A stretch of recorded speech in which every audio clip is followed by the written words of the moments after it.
last time I do this, because usually I try to confine it to one class, but I'll give you 5 minutes at the start of the next class to finish. Do you need that? And also to read what you need to read, be able to add whatever details you need.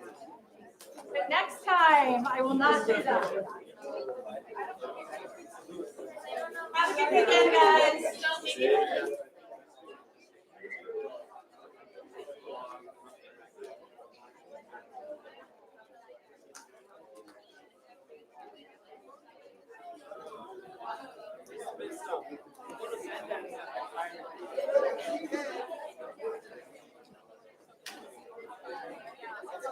Very much the same.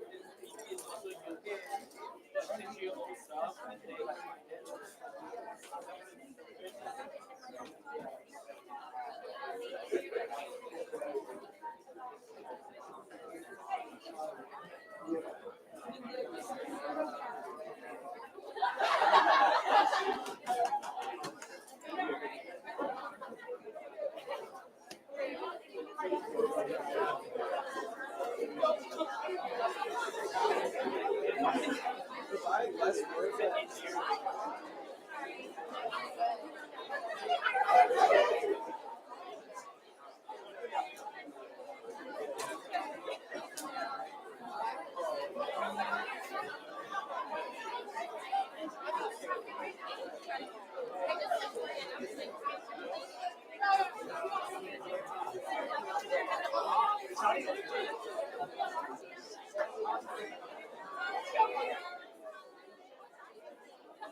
Yes, yes. You mentioned we clicked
Testing channel 2.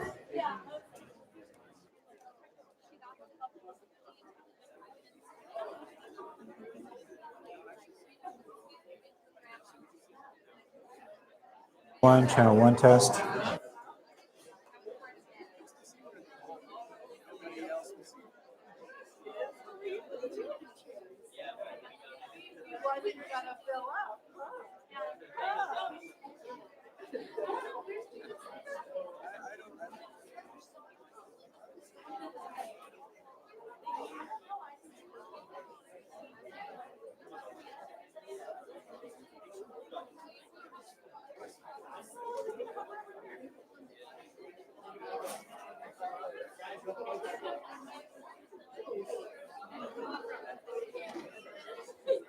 Testing channel 3, 3.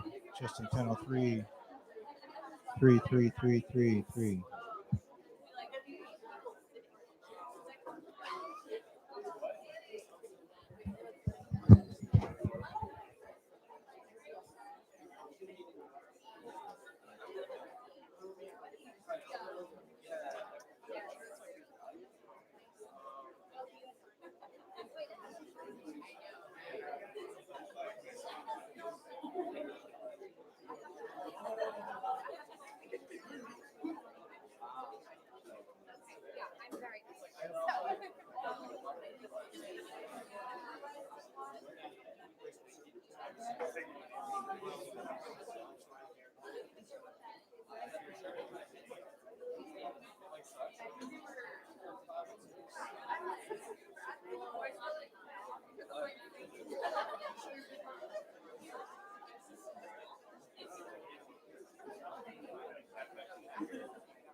Hello.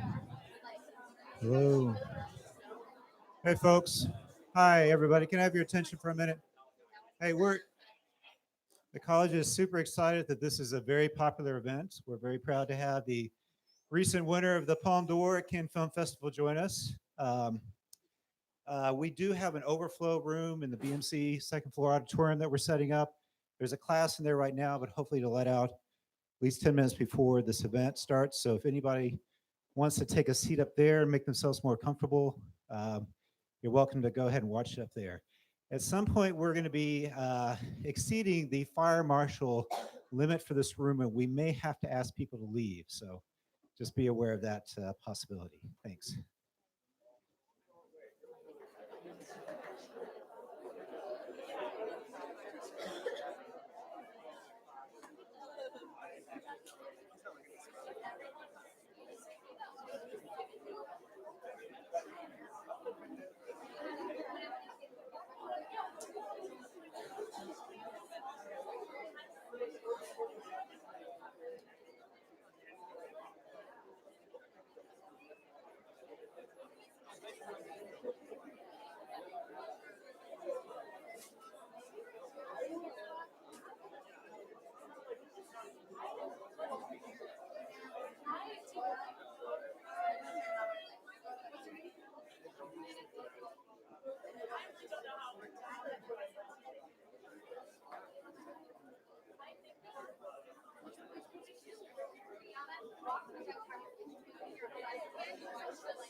Hey, oh, sorry. We already in here? No, it's a capacity. So you have to go up to the. Don't worry, you're gonna get it. You have to go to the overflow. We're gonna be live streaming, so it'll be piped in. Are you following me? So it has to go up to the second floor. This is a capacity. Am I speaking too fast? No, I understand. Okay. But, So upstairs, it's a total. It's a total capacity. So upstairs, there's gonna be live streaming. My friends have 2 empty chairs here, and she told me Yeah, they that Really? she's sitting. Apparently, we're at total capacity. But okay, if you want to just sneak in, go. But everybody else has to go upstairs. My stuff's already in here. Your stuff is already in there. I just was Oh, okay. Everything second floor, the big auditorium. It's going to be videoed in, so you will see the conversation and hear the conversation. You'll see me speaking with the. What do you think I got into it? What? Can you come with me? Oh yeah, sorry, you got it. Good luck, Yaki.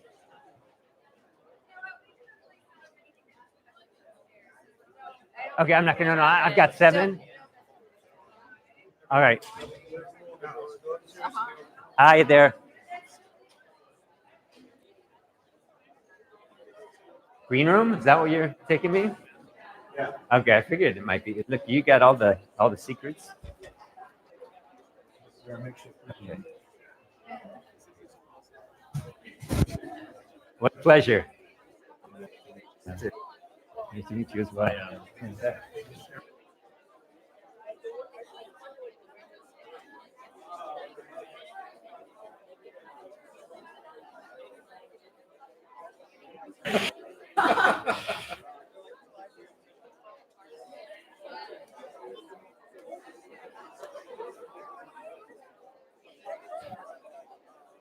It's been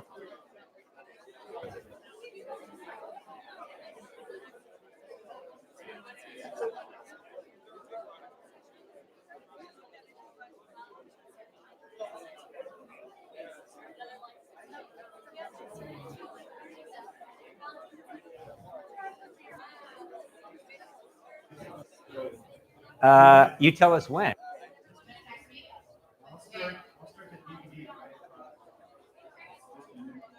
Yeah, so we've got 7 minutes, in other words, or T minus 7.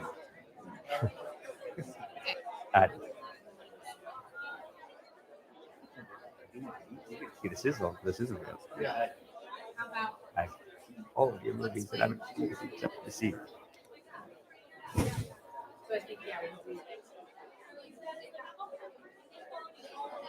Allowing us to do. Very happy to.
Good. You should know the situation is not good. I'm deadly serious.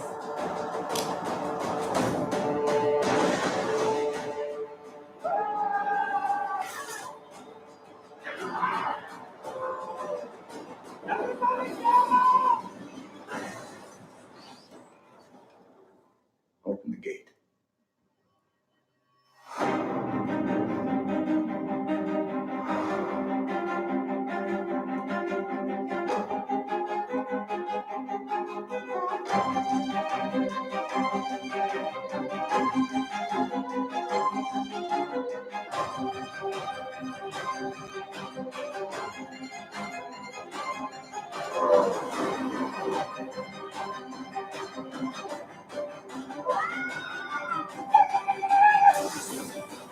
This is disorder.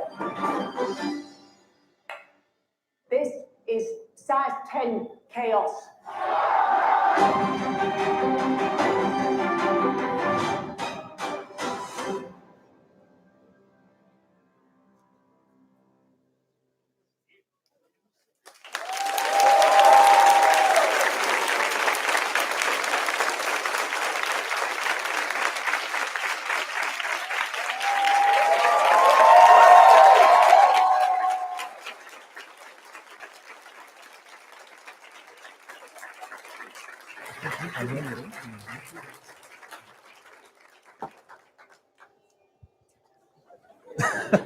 Texas at Austin, extraordinary pleasure. It's a true honor to welcome director Bong Joon-ho.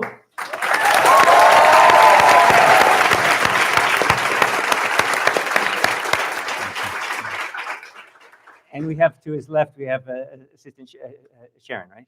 Sharon. Yeah, okay, good, terrific, thank you. Thank you. So the format this afternoon, we're gonna have a conversation and just get things going. And then in about, half an hour or so, we'll open up the floor for some questions, okay? So I wanted to begin, and we had the great pleasure of watching Parasite here on campus on Monday night for a private screening. This is a film that will play here tomorrow at Fantastic Fest, 5 p.m. And then we'll open theatrically here in the United States October 11th.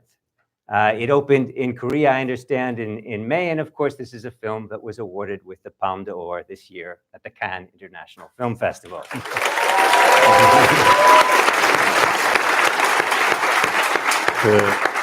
방금 상영된 그 동영상에 대해서 잠깐 해명을 해야 될 것 같아요. He has to explain a little bit about the sizzle reel that just played. Please. 누가 했는지 편집을 잘했어요. Whoever did it edited it very well. 속지 마요. 나 그렇게 쿨한 필름메이커가 아니야. 그거 보고 속으면 안 돼요. But do not be fooled. I am not that cool of a filmmaker. It's slightly cheesy, but 그걸로 보니까 내가 되게 뭐 잘 찍는 것 같은 느낌이. 좋아요. It seems like I'm a great filmmaker from that sizzle reel. Yeah. Let's begin at the beginning, if we could, Director Bong. If we could begin before you even made Barking Dogs Never Bite, and before you did your 2 shorts before that, before you even became a filmmaker, you were a student of sociology. And I would love to hear you comment, because there is a certain through line, I think, through your 7 feature films that involve social critique, that involve the class stratification. And I'd love if you could comment, and in particular, and many people in this room haven't had the opportunity just yet to see Parasite, but all the way from Barking Dogs Never Bite to Parasite. I think you can see the impact of this maybe training in sociology. Actually, I know nothing of sociology. 물론 영화의 사회적인 맥락이 있는 건 사실인데요. 그건 부인할 수 없는 부분인데. Of course, I can't deny that there's a sociological context with all my films. 대학교 갈 때는 그냥 아무거나 가자. 대신 이제 나는 영화 동아리에 다닐 거야. 그래서 이제 시네마 클럽에 미친 듯이 다녔고 수업은 별로 안 들었어요. So when I first went to college, I was like, I'll major in anything. Instead, I want to join a film club. So I joined the film club. I was very obsessed with it. I rarely went to class. So actually, it was 1988 when I entered the university. At that time, Korea was still under the military government. So 그러니까 뭐 되게 사회 자체 역동적이었어요. 뭐 군사 독재의 잔재도 좀 남아 있고 거기에 계속 여전히 싸우는 학생들도 있었고, 그러니까 주변 사람들을 둘러보는 것 자체가 그냥 소시올로지였던 것 같아요. 무슨 제가 책을 읽고 공부를 한 것보다는. So at the time, Korean society was very dynamic. We still had remnants of the military regime, and there were still students protesting. So just observing the students around me was my education in sociology rather than just reading textbooks. And you can catch glimpses of the social unrest and the protest in a number of the films, sometimes just a bit of the backdrop. And if we think, for instance, in The Host, the sort of the throwing of the Molotov cocktails, exactly. So the social and class critique may be something that was not an explicit aim of yours, but it seems to find a way into the films. There's the great it's a karaoke scene where they're singing I want to be a millionaire, and so this notion too of kind of crass materialism, and it seems to me that in Korea's society is something that comes out in your films as well. And this leads me to the next question, which has to do with how the films play in Korean. In other words, how the reception is, popular and critical, in Korea versus in the international arena, because Korea seems to be in some ways maybe more open to the dark comedy and to social satire than perhaps other places. And I was wondering if you could comment on that, the differences of. 그냥 일단 그 패러사이트 기생충에 국한해서만 얘기를 해볼게요. 예. I'll just explain for Parasite.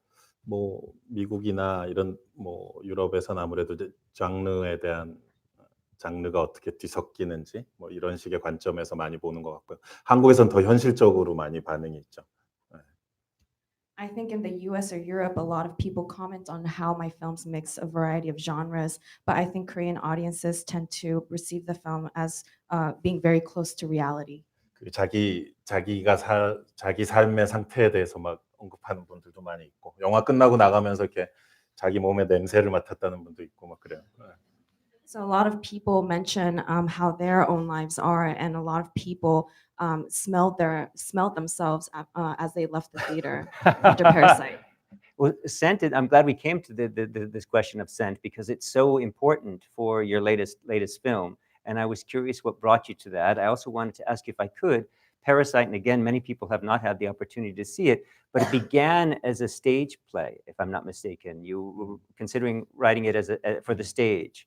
And so I'm curious about how scent would be portrayed on stage versus on screen and how you came to that. Actually, I worked with many actors from stage, the theaters, and I love them. And one of my 김래하라는 배우가 있어요. 그 살인의 추억 보면 그 폭력적인 형사로 나오는 사람인데 자꾸 나보러 연극 연출을 해보라고 하도 저한테 그래서 그러다가 이제 이 스토리가 생각이 난 거죠. 이게 집 두 개에서 거의 한 90% 이상 벌어지는 얘기다 보니까 아 이거 왠지 그렇게 할 수 있겠다라는. 네. So the actor Kim Dae-ha, who was in Memories of Murder as a very violent detective, kept telling me that I should direct a stage play. And so I was trying to come up with the story for the stage and thought that this story would be appropriate since 90% of it happens in the two houses. But when I wrote the storyline synopsis in the very beginning stage, from the very first moment, I already think about the camera position. Of course. So 그 카메라 위치, 그러니까 카메라라는 존재 없이 이렇게 스토리를 생각해 나가는 게 좀 불가능하더라고요. 그래서 아유, 어쩔 수 없이 하던 거 무슨 연극이냐 내가 이러면서 그렇게 됐죠. 물론 뭐 베르히만처럼 뭐 무대에서 출발해서 너무나 또 위대한 영화들을 만드는 분들도 계시지만 저는 둘 다 하지는 못할 것 같아요.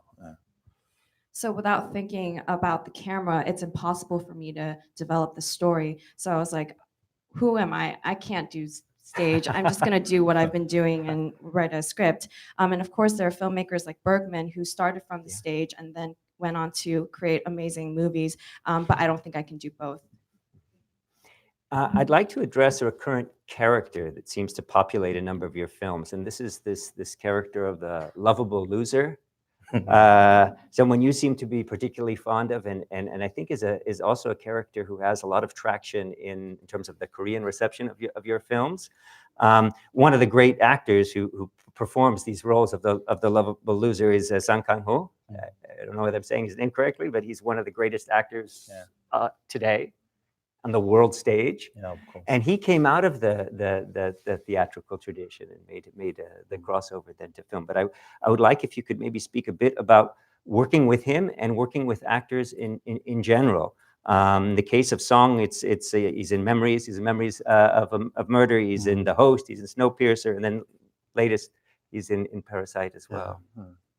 뭐 일단 놀라운 배우죠. 그 맞아요. 연극 무대 그 되게 진취적인, 그러니까 실험적인 연극을 많이 했던 그런 극단 출신인데요. So Song Kang-ho is an incredible actor. He's from a theater group that produced a lot of experimental and progressive plays. 살인의 추억 때 이제 제일 같이 일을 해보고 싶어서 처음 시나리오 쓸 때부터 이제 그 배우를 생각하고 썼죠. I really wanted to work with him on Memories of Murder. So even from the script writing stage, I had him in mind. 어떤 뭐 앰프라 그래야 되나? 이렇게 내가 생각하는 것, 또 내가 표현하고 싶은 유머나 뭐 어떤 감정이건 엄청난 10배, 100배로 증폭시켜 줄 수 있는 사람이죠.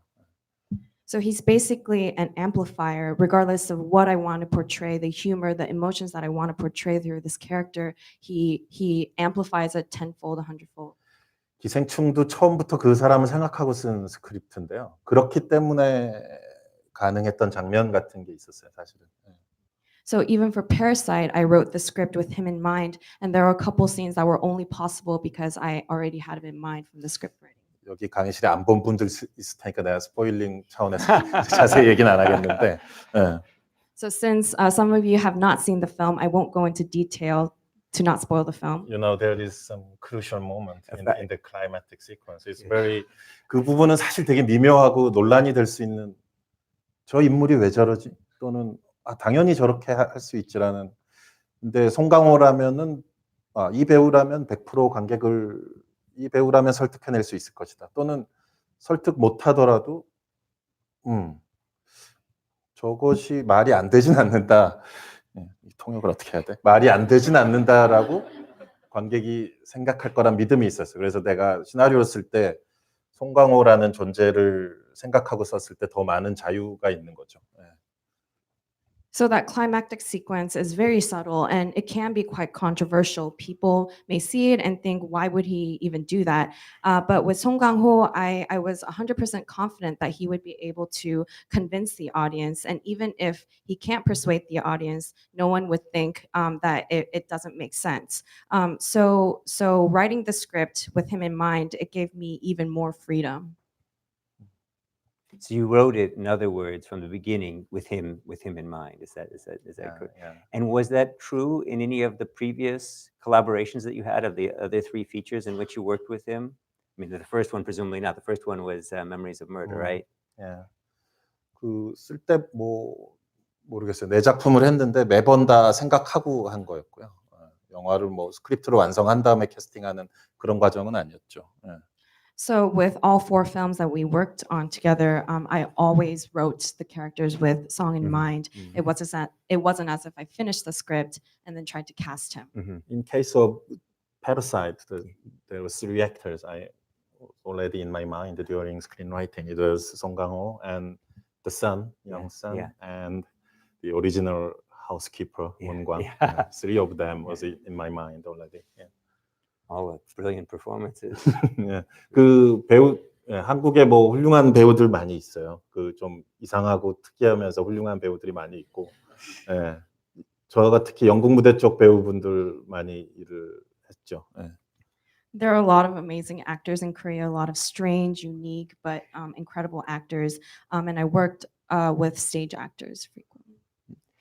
As a writer-director, you've managed to retain an enormous amount of artistic control over your work, working principally in Korea, but also in the international arena. I'm thinking, for instance, of the script rights, of the final cut, other forms of enviable independence. Is this what's kept you from acting on some of the many overtures that you've received from Hollywood? 무슨 얘기지?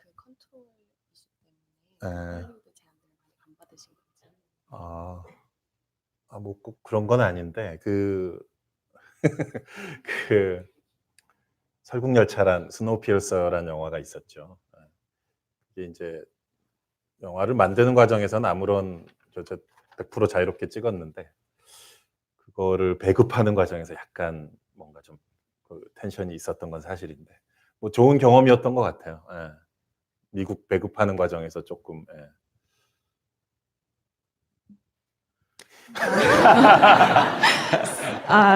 So that's not necessarily the case, but with Snowpiercer, I had 100% freedom during the process of making the film, but during the process of distributing the film in the US, there was a little bit of tension, but I consider it a good polite. experience. A little bit. Yeah, it's very polite. Anyway, 그 최종적으로는 이제 디렉터스 컷으로 개봉을 했으니까 저는 되게 행운이었고 그래서 되게 기뻤었고요. But ultimately, it was released as a director's cut, and I consider myself very lucky, and I was very pleased. After that, the next one was the Okja. It's a Netflix movie. So they 시작할 때부터 이제 그 감독 파이널 컷으로 다 계약을 해줬고 그렇게 또 R-rate approval이라 그러나 18세 영화 찍어도 돼. 도살장에서 피와 함께 뒹굴어도 된다고. 그래서 되게 처음부터 자유롭게 해줬기 때문에 또 마음 편하게 일할 수 있었었고요. 그래서 뭐 한국이건 아니면 헐리우드건 내가 컨트롤할 수만 있다면 뭐 어디서든 일하고 싶어요. So with Okja, from the very beginning, I was guaranteed the director's cut in the contract, and we also had R rating approval. They were like, "It's okay, even if they roll around in blood in the slaughterhouse." So they guaranteed my freedom from the very beginning. So it was a very comfortable process working on the film, regardless of whether it's in Korea or in the U.S. As long as I'm guaranteed control, I would work anywhere.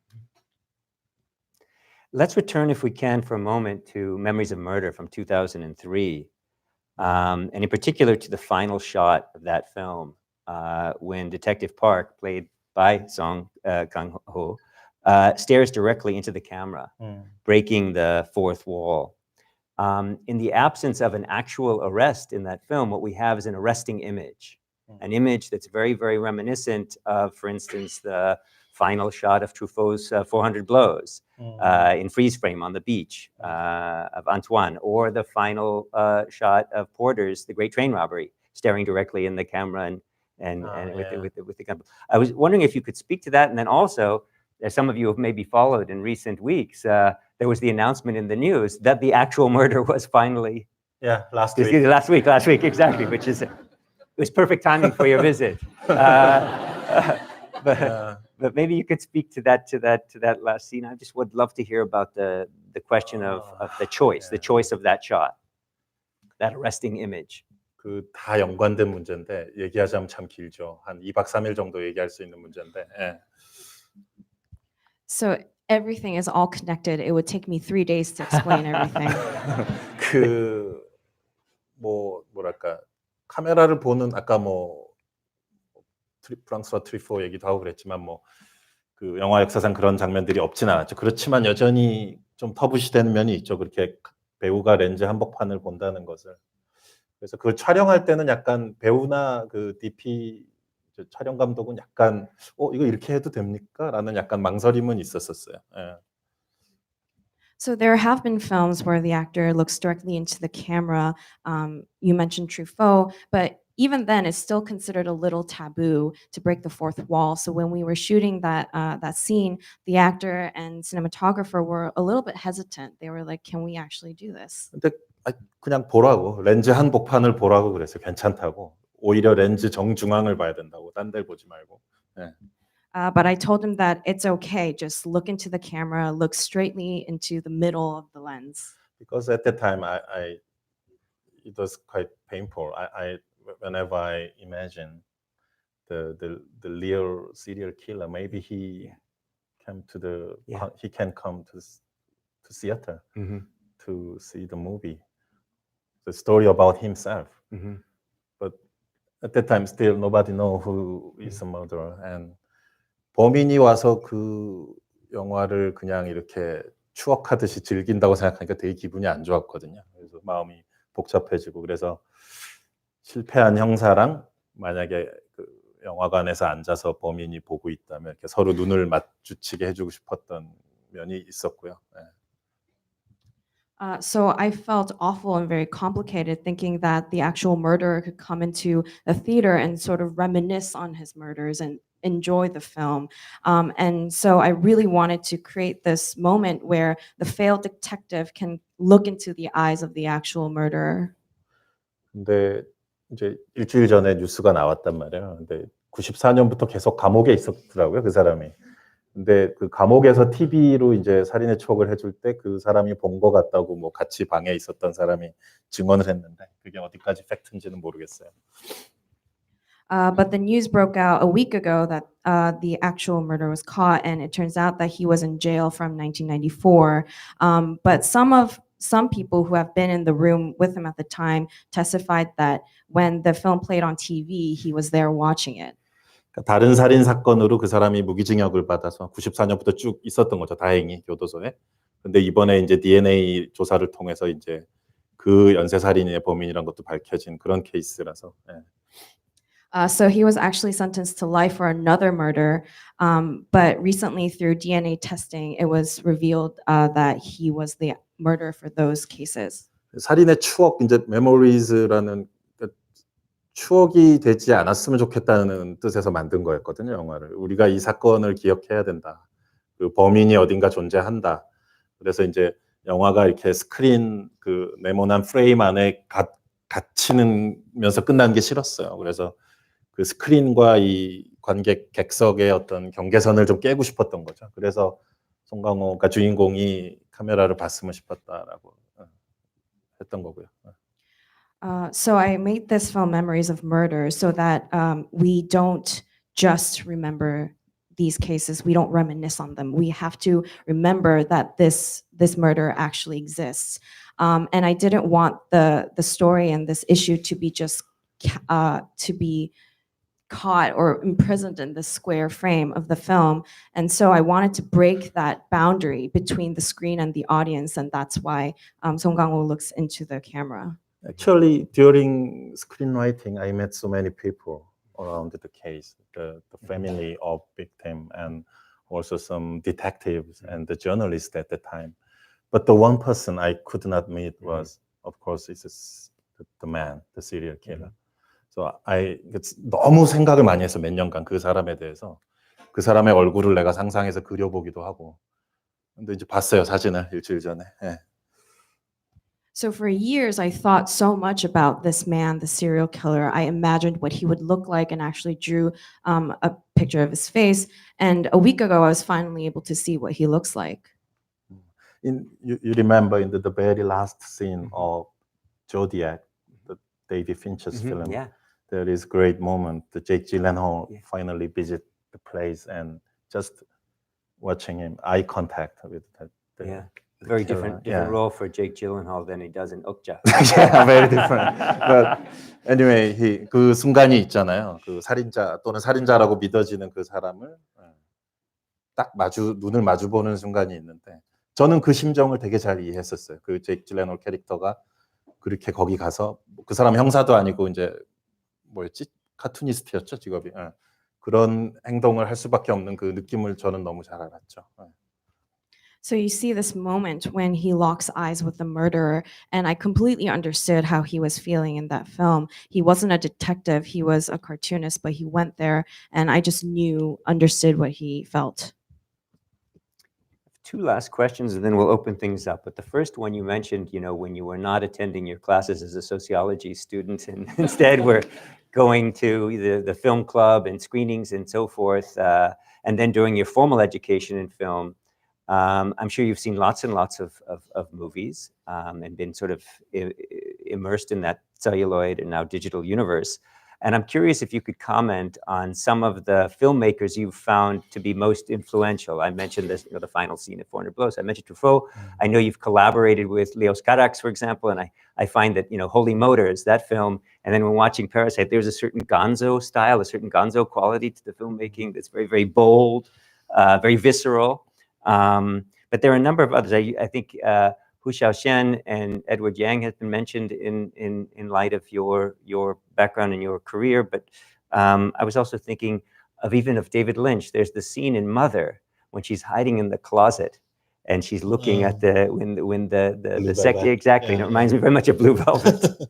I don't know whether that was intentional or what, but I was wondering if you could just say maybe a few words about some of, especially since we have so many students of film here today, if you could talk just a bit about the key influences, key models for you, role models, if you'd like to term them that.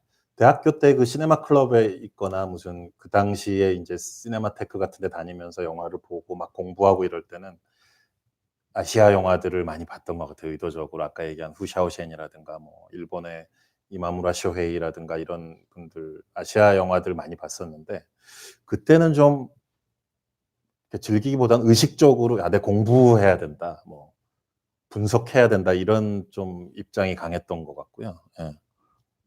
So when I was a part of the cinema club during college and visited the Cinematheques to watch and study films, I did watch a lot of Asian films like Ho Sha-shin and the Japanese director Imamura Shohei. But at the time, I didn't really enjoy the films. I had a very conscious intent to study them and analyze them. 근데 그 공부가 아니라 진짜 내 몸에 이렇게 내 몸 자체에 이렇게 스며들어 있는 뭐 혈관에 흐른다고 좀 멋있게 표현하면 혈관 속에 흐르는 그런 기질은 그냥 미국 장르 영화들이었던 것 같아요. 어릴 때 그거 많이 봤거든요. TV에서 반복적으로. 예.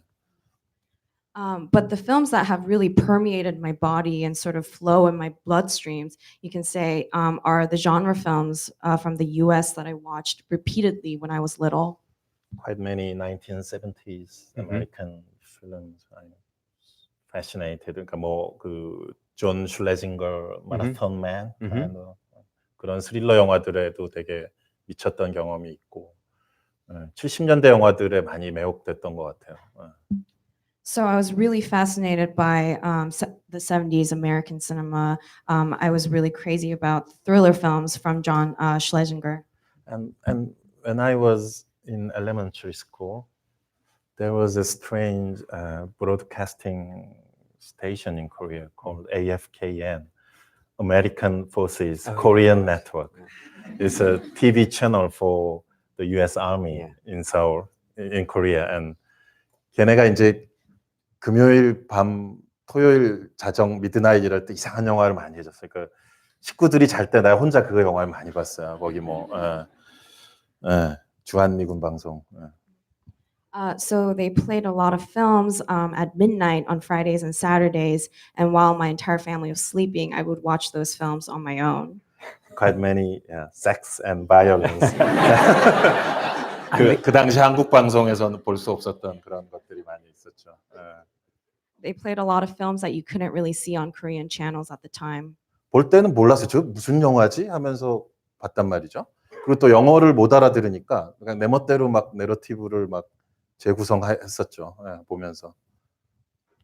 So at the time, I didn't really know what I was watching, and because I didn't really know English, I would reconstruct the narrative on my own. 그리고 나중에 어른이 돼서 보니까 그게 거기서 유명한 영화들을 꽤 많이 했던 것더라고요. I realized later on, as I became an adult, that they played a lot of famous films. It was the films by Sam Peckinpah, Brian De Palma, and John Carpenter. But at that time, I had not any information about the film, just watched it. And 그런 게 정말 흥분되는 기억이었던 것 같고 그런 기억들이나 그때 막 그 샷들을 보면서 느낀 그런 감정들이 몸에 더 막 들어와 있는 것 같아요. 나중에 그 시네마 클럽에서 공부했던 것보다는.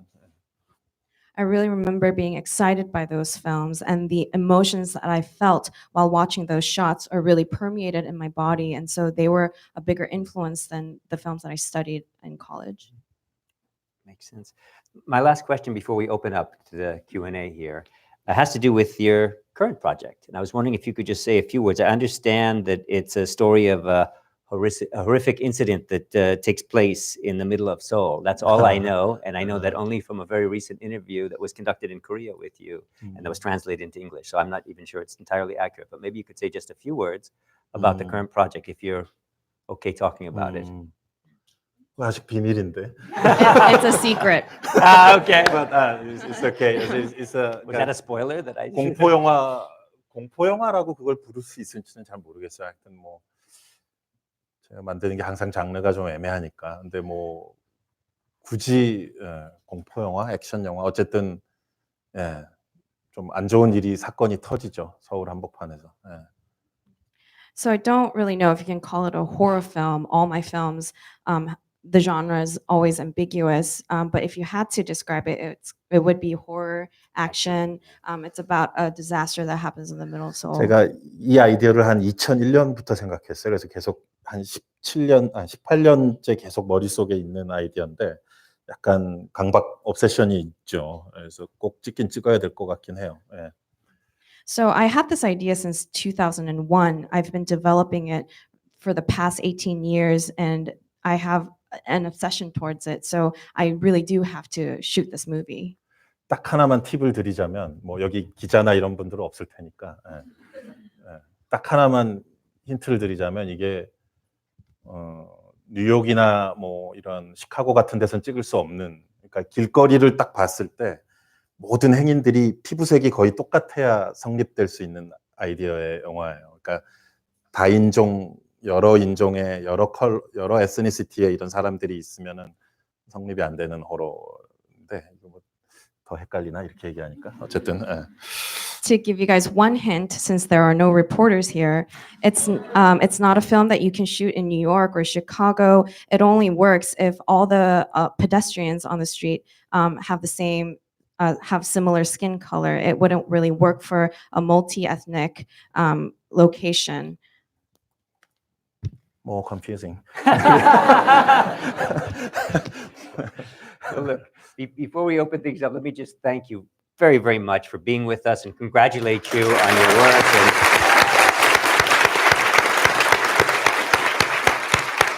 And I tried not to monopolize your attention too much because I know that people have been in this room now for about an hour and a half. I heard that some people slept outside overnight. And so I just wanted to make sure that they were given an opportunity to raise questions. And there's one hand already up, so please go ahead. Do we need the microphone, Keith, or so? Who said? Okay, we're good then, please. Thank you. It's such an honor to speak to you in person, and congratulations again for the Bong Talk. I'll ask the question in Korean first and then in English for the audience. One question, the first question is, 옥자로 넷플릭스에서 처음으로 영화를 개봉하셨는데 넷플릭스가 영화와 텔레비전의 경계를 많이 무너뜨리고 있는 것을 볼 수 있습니다. 시청자로서는 넷플릭스만 가입하면 영화관에서보다도 더 특별한 콘텐츠를 집에서 쉽게 접할 수 있어서 좋은데요. 영화 감독 입장에서는 영화 유통과 영화 수요의 고유성을 무너뜨리는 플랫폼들에 대한 생각이 어떠신지 궁금합니다. 물론 감독님께서는 다 초월하시지만 그러한 현상을 본 감독님께서는 어떻게 보시는지요? You were the first movie producer to release a film on Netflix for Okja. What is your take on Netflix blurring the line between television and film? As a consumer, as long as you have Netflix, you have access to exclusive content. But as a film producer, do you think these streaming platforms are redefining what film circulation or consumption should look like?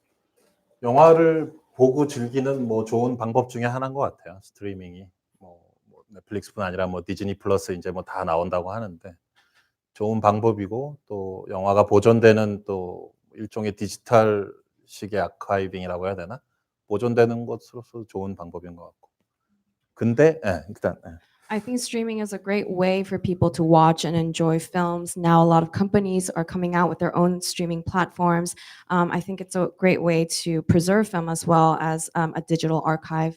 근데 극장이 최고예요. But nothing beats the theater.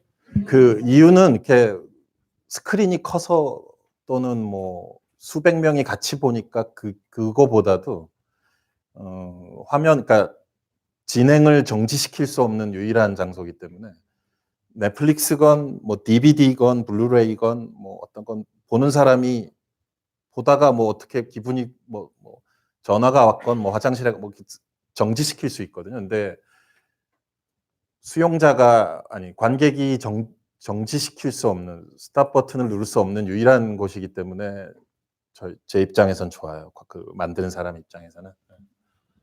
And the reason is not because the screen is big or that you're watching the film with hundreds of people in the audience. It's really more that it's the only place where you can't press the pause button. Regardless of whether it's Netflix, DVD, or Blu-ray, you can always watch, you can always pause the film because you need to go to the bathroom or because you have someone calling you. The theater is the only place where the audience cannot pause the film. And as a filmmaker, that's why I always prefer the theater. 만든 사람 입장에서는 이게 영화가 시작부터 끝까지 하나의 덩어리, 2시간 정도의 어떤 큰 덩어리, 또 거기서 펼쳐지는 이제 템포랑 리듬이 있고 그것을 오케스트라의 지휘자처럼 또는 작곡을 하는 사람처럼 그거를 이렇게 다 컨트롤하고 싶은 건데 그걸 온전히 이제 지켜주는 데가 이제 극장인 거죠, 유일하게. As a filmmaker, a film is one unit from beginning to end, one that throughout the entire running time of the film, there's a certain pace and rhythm that I want to preserve. And just like a conductor of an orchestra or composer, I want to control that singular unit. And the theater is the only place that completely preserves the filmmaker's vision. I agree vehemently. There's a hand way in the back, and then we'll come forward.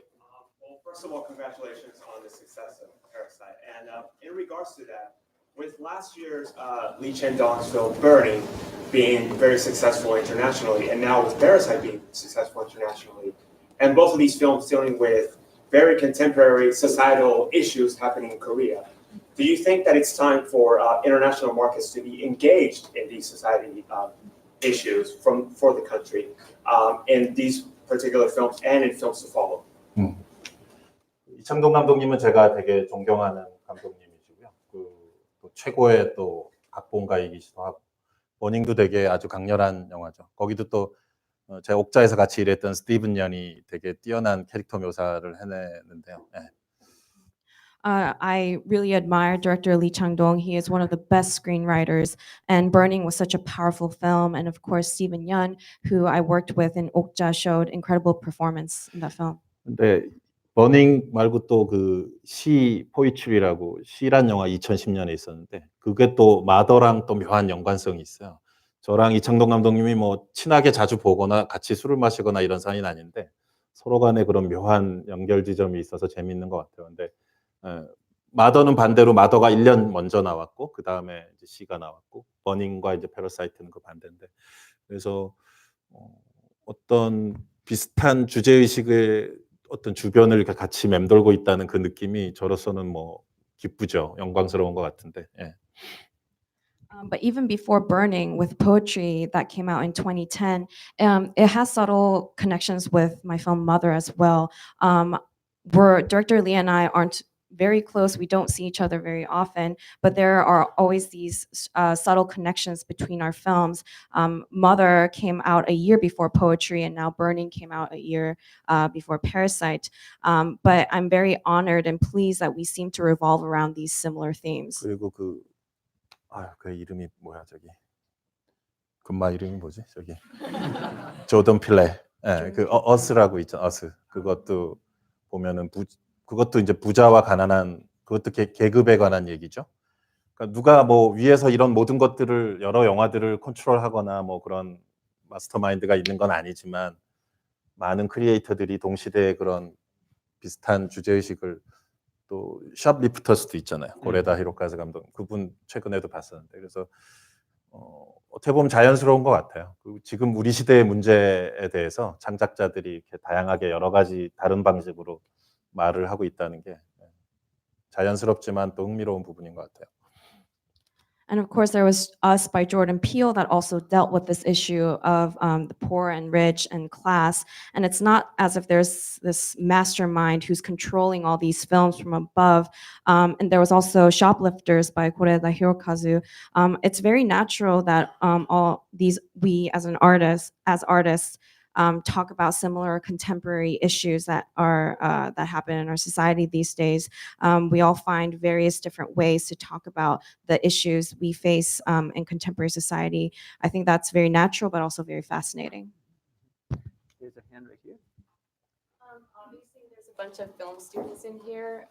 What advice could you give to up-and-coming filmmakers?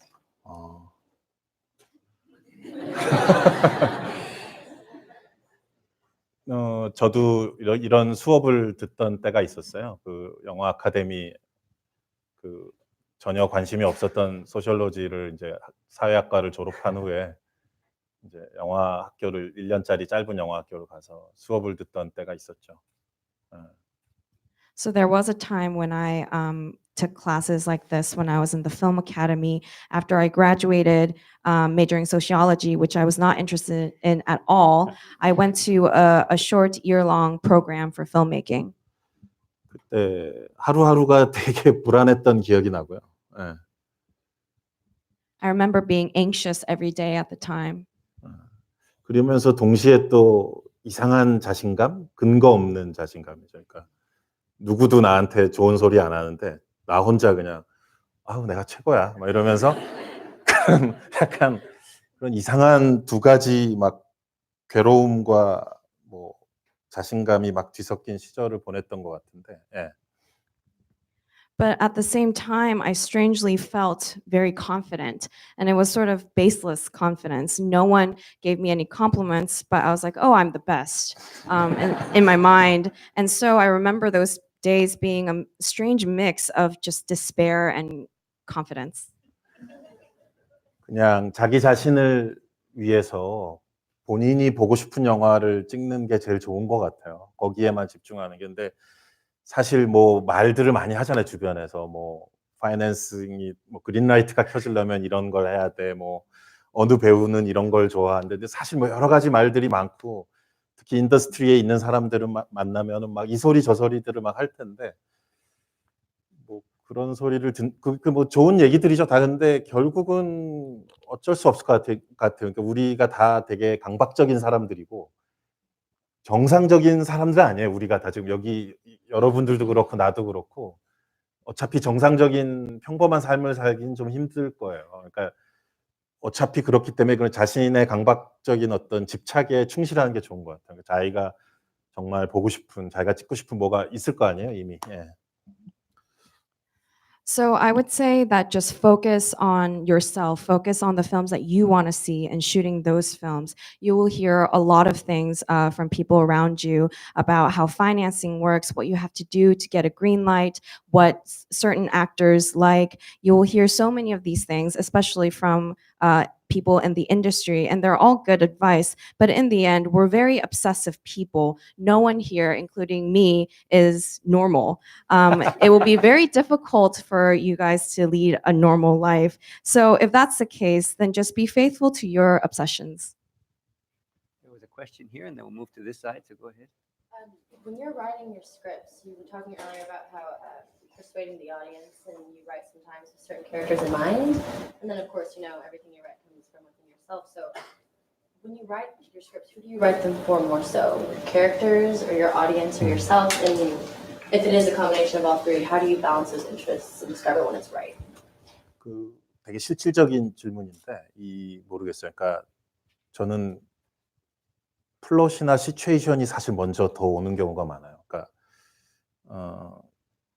어떤 캐릭터, 야 저런 인물이 참 흥미롭네 해서 출발했던 경우보다는 어떤 사람이 이런 시츄에이션에 갑자기 확 던져지면 어떻게 될까? 그 시츄에이션이 좀 황당하더라도 그런 경우가 좀 많고요. So that's a very practical question. For me, I usually first come up with the plot and situations. I rarely begin from coming up with this character that I find fascinating. I always think about what if this person is thrown into this situation, no matter how random it may be. 그래서 행동을 먼저 봐요. 그 인물의 행동을. 이 상황에서 이 인물이 어떻게 행동했나. 근데 그런 다음에 서서히 재구성해 보죠. 이 인물이 뭐 어렸을 때 이런 일, 아니 뭐 기본적으로 이런 캐릭터이기 때문에 이런 행동을 했을까라고 저도 궁금해하면서 써나가는 거죠. 캐릭터를 좀 오히려 나중에 보충하는 경향이 있어요. 먼저 이 사람은 이렇게 태어났고 뭘 좋아하고 뭘 싫어하고 이런 거를 미리 먼저 구축하지는 않는 것 같아요. So usually I first think of the character's actions, what this character would do in this situation, and then I go on to reconstruct the character. But basically, I don't start from thinking about where this character was born, what this character likes. I develop those parts later on. 근데 예를 들면은 어떤 배우 뭐 너무 좀 과하게 열정적인 배우가 뭐 감독님 저 이 인물의 3년치 일기를 써봤어요. 뭐 이렇게 이 인물의 그 원래 전사라 그러죠. 원래 히스토리 이럴 것 같아요. 이제 그런 쪽의 질문을 들으면 저는 오히려 약간 당황하는 쪽이에요. 내가 어떻게 설명해야 되지?라고. 저도 궁금해하면서 쓸 때가 많거든요. 이 인물은 어떤 성장 과정을 했길래 이런 행동을 한 걸까?라고 그 궁금증을 계속 유지하면서 쓰는 경우도 많아요. So sometimes when a very passionate actor comes to me and says, "Oh, I wrote a 3 years worth of diary for this character," and they would ask me about this character's personal history, but when I hear those questions, I tend to get a little flustered because I'm also curious as I'm writing the script. What kind of background does this character have to act in this way? And I tend to maintain that sense of that question and curiosity. 저는 인간의 행동이나 정신이 그렇게 일관적이라고 믿지 않아요. 다 상황에 따라 바뀔 수 있는 게 인간이라고 믿는 편이고요. So I don't believe that a person's actions or psychology is consistent. I always think that they can change depending on the situation. Ask the question in Korean first and then translate. 감독님과 함께 영화를 이제 함께한 배우들이 대부분 감독님께서 디테일을 하는 연기를 많이 이제 추구하신다고 말씀을 하셨고 생각 외의 연기를 하신다고 많이 말씀을 하세요. 그래서 정확히 어떤 연기를 지도를 해주시고 또 연기자들한테 공통적으로 바라는 점이 있으신지 궁금합니다. So many of the actors that worked with you have mentioned that you as a director would ask for specific and detailed actings, and would you sometimes ask for an acting that the actors there have never thought beforehand? So what kind of actings do you request to the actors, and are there anything that you require from the actors in common? Actually, I'm very bad actor. I'm sorry. I'm not Clint Eastwood. And so, yeah. 그 연기 지도라는 표현 자체가 사실 좀 약간 말 자체가 좀 성립이 안 되죠. 그 연기는 배우들이 잘하는 거고 감독은 옆에서 약간 도와줄 수는 있죠. 뭐 저는 특히 배우와 카메라의 관계에 대해서 그 배우의 연기가 어떤 카메라를 어떻게 움직이는 카메라를 또는 어떤 사이즈에서 어떤 위치에서 가장 돋보일 수 있을지 배우와 카메라의 관계에 대해서 고민을 많이 하고요. 연기는 배우가 하는 거죠. 그 선수가 골을 넣듯이 축구를 치면. So I don't think it really makes sense to direct an actor's performance. The actors are the ones who act. As a director, I just help them next to them. More than that, I really think a lot about the relationship between the actor and the camera. How does the camera move? What size is the frame? Where is the camera to make sure that the actor's performances stand out?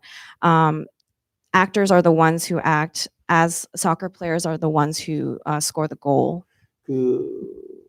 제가 스토리보드를 좀 강박적으로 하는 타입이에요. 그래서 완성된 영화랑 스토리보드가 별로 다르진 않아요. 근데 이제 결국 카메라의 어떤 모든 것들이 미리 다 되게 정교하게 세팅이 돼 있는 거죠. 그 안으로 배우를 밀어넣는 건데, 근데 좀 모순되지만 그렇게 밀어넣은 다음에는 또 뭐 이렇게 최대한 편하게 하라고, 임프로바이즈도 좀 해달라고 그러고 뭐 릴렉스 하라고 그러고, 그러니까 약간 모순되는 요구인데 그런 요구를 많이 해요. 그래서 뭔가 내가 기대하지 못한 거를 배우가 깜짝 뭔가 했을 때 되게 기쁘죠. So I tend to obsess over the storyboard. If you compare my storyboards to the finished film, you won't find a lot of differences. And that just really means that I meticulously set up everything regarding the camera. And on the stage that's set up, I just throw the actors in there. And it's a little bit of a paradox, but when they go onto that meticulously set up stage, I ask them to just relax, be comfortable, and improvise. So it always makes me happy to see actors show a performance that I never really anticipated. You've been my favorite director since I was 12. How old are you? May I ask? Sorry. Huge impact on my sense of humor and my politics and everything. I was just wondering, could you speak more about your influence, like how Korean theater has influenced you, and what particular playwrights I should check out?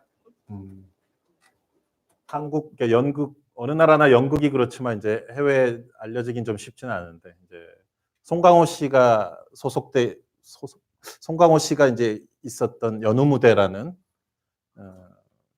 되게 한국 연극 역사에서 중요한 극단이 있었죠. 지금도 있다고 해야 되나? 어쨌든 지금은 좀 형태가 바뀌었는데 그 되게 실험적이고 진취적인 창작극들을 많이 했던 곳이고요. 예.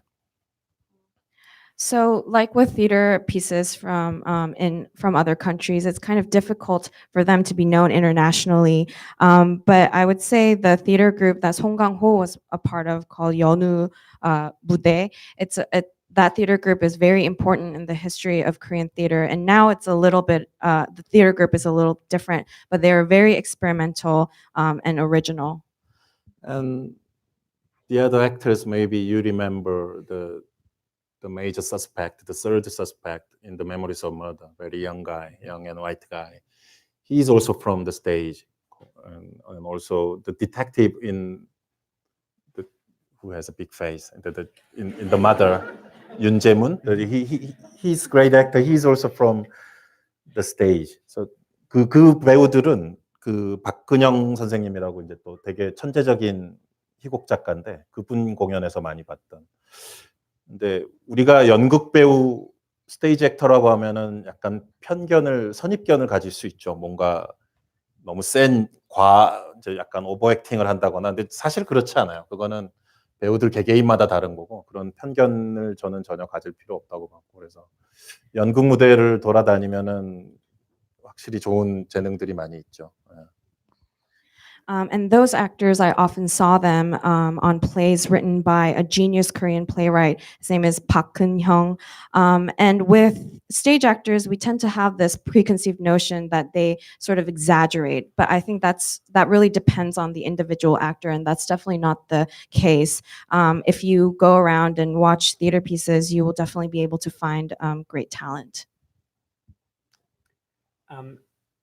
I should let you know that we are, in terms of the sort of the framework of Parasite, we are really occupying the realm of the Kim family down here in terms of the semi basement. Upstairs, where the Park family lives, we have 350 seats that are occupied by other people who wanted to come here. This is the overflow, so they're up there. I initially was hoping that we could take a question. I don't believe we can, and I'm told that we are running out of time here. So I just wanted once more to thank Director Bong for giving us his time.